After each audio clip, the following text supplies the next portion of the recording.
Greetings and welcome to this edition of Positronic. I'm Barry P. Cook. I'm here to talk about the latest episode of the Orville. It was called Twice in a Lifetime. And as it starts, there's some kind of party taking place at Malloy's cabin. And hey, Malloy can sing and play guitar. Who knew? Isaac has been trying to communicate with Burke, it turns out, but finding it difficult. So he asks Lamar for help, and Lamar tells him, we'll ask her about her interests.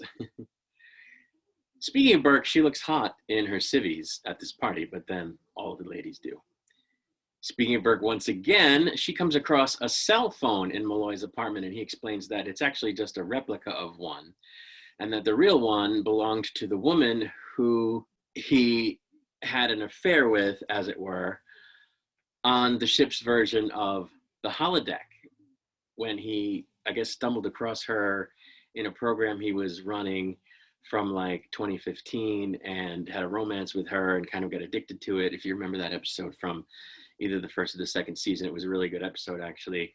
And it turns out this was a replica of what was her phone.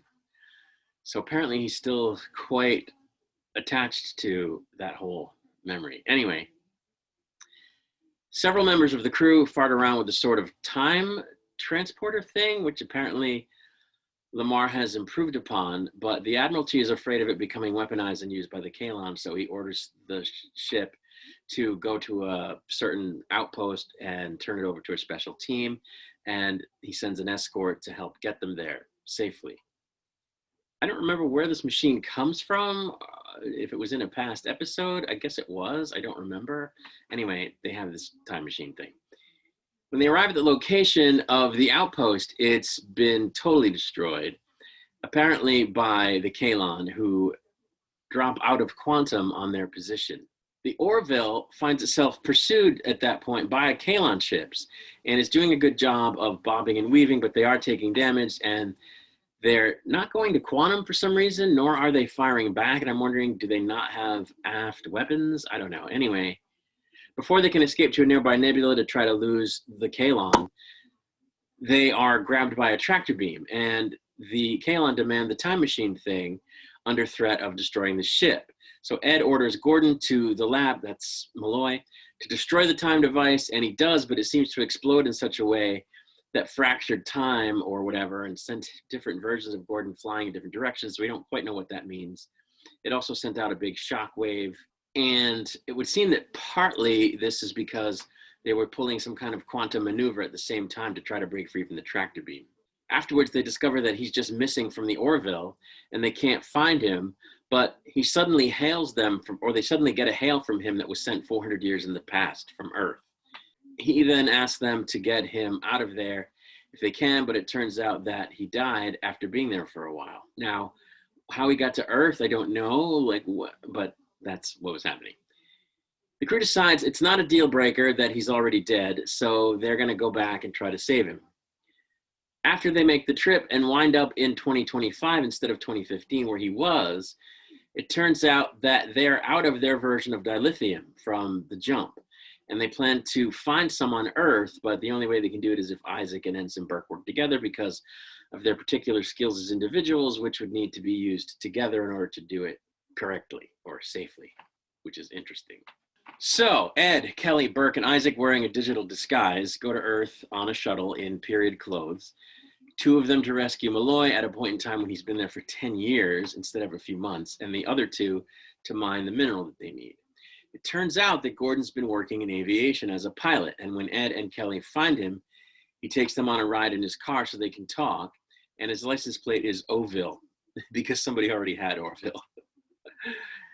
When Ed and Kelly tell him that by making a life for himself rather than staying invisible, he's violated temporal law and he's going to be in trouble when they take him back. And he says he's not going back because he's got a wife and a child and another one on the way. And the wife, of course, is the woman that he met in holodeck form a couple of years before. Burke and Isaac, meanwhile, enter a biker bar looking for transportation so that they can get to the drill site without having to walk very far and, taking a whole lot of time. So what Burke does to get transportation is she bets a couple of the bikers that Isaac can beat the strongest guy in there in an arm wrestling match, with the prize being they get to use their bikes, and of course he wins. As part of their cover, Ed and Kelly say that they're from Boston when talking to Malloy's wife. And when she says, oh, so are you Sox fans? They say, well, yeah, it gets cold in Boston. Socks are important, which is funny. Back on the ship, when an old injury of Lamar's starts acting up, the security chief lady asks him if she can help him with it. And when she goes to work on him, it's like he's in heaven and he's making all kinds of noises. And the crew overhears it over the intercom and they think that they're getting down, which is funny because a moment later, they start getting down. Eventually, a conversation occurs between Ed, Kelly, and Malloy about how he's basically done real potential damage to the timeline now that they know the whole story. And he gets indignant about it because he said he spent 3 years living in seclusion, trying to do the right thing, but then decided, screw it. And they remind him, yeah, okay, we understand, but you had a kid, he might grow up and do something that prevents the union from even forming. But he says, well, why is it that? Why can't it be something else? He basically says, how do we know? He didn't invent the thing. But Ed and Kelly aren't buying it, and they tell him that he's got to go back with them, and he throws them out. And then he ends up having to come clean to his wife. And she says she kind of knew anyway that he was from the future because he always seems to have confidence that things will work out. And she kind of just sort of sensed that something like that was up with him.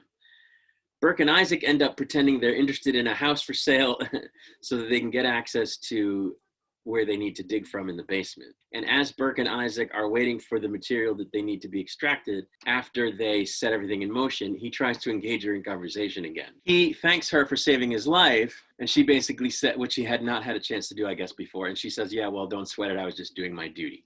And then she further explains that she still dislikes him quite a bit because his actions resulted in the death of the woman that she loved. He already knew that he had killed a friend of hers, but he didn't know that she was the woman that she was in love with. But they do end up extracting the mineral and they leave. Ed and Kelly, meanwhile, show back up at Malloy's house with the security lady to haul him away by force if necessary. And after threatening to stun them and take off and hide forever, he says, you know what, I'll go with you if my wife and kid can come along, which they tell him can't happen. They then tell him that since the ship is ready to jump again, they're just going to go back to 2015 to get him, and he freaks out because they're just going to erase his family and his experience and all of that for 10 years. So he's just beside himself. But even then, he can't bring himself to stun them. He just lets them walk away for some reason and go back to the ship. I don't understand that. But anyway, they go ahead and do exactly that. They rescue Gordon at a point in time when he's only been in the past a month. And when they try to go back home, it at first seems like it's going to be a problem because the time device got destroyed on the last jump. But Lamar realizes that if they just travel close to the speed of light without their like warp bubble equivalent around the ship, instead of being protected from the effects of time dilation, time will instead pass rapidly around them, and they will essentially wind up back where they started by virtue of time passing rapidly around the ship, which is pretty cool, actually. After they manage to get back to the correct time, they tell Malloy everything, which I was like, there's no way they're going to tell him. He'll freak out. But he says he can't believe that he was that selfish and that he didn't just endure it and keep plugging and keep following the temporal law, which is to stay hidden. And they say not to sweat it because he was tested like no one else really ever is tested in that way, and that he shouldn't think of himself badly for having done that in the other timeline. And then he says, well, then you did the right thing, and he's glad that they did, even though there are two kids who will now never be born, one that was on the way and one that had already been born. And that's where the episode ended. You know, I thought it was a really good episode. I thought that everybody got a chance to flex their acting chops, especially Seth MacFarlane and the guy that plays Gordon, because what they were dealing with was really heavy. Like, I've lived a life and you want to take it away from me and you want to make these people not exist, and how can you do that? And they say, well, because the damage to the timeline that this could create could be irreparable. We have to act, we have to set things right, even though it's, you know, a very sad thing that we have to do it. And it was just very poignant and moving and thought-provoking. And like I said, the acting was great. And it was just a really good sci-fi episode of television where you see these people, you know, in an impossible situation where they have to do a thing that is very sad, but it has to be done to set things right.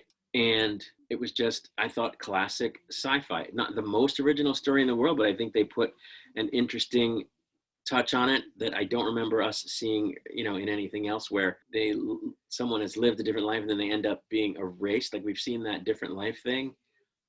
But sometimes it's in an alternate future that hasn't happened. It's not always something that already has happened and they have to undo it. I don't know. I'm probably not remembering every timey-wimey thing I've ever seen, but I thought it was unique.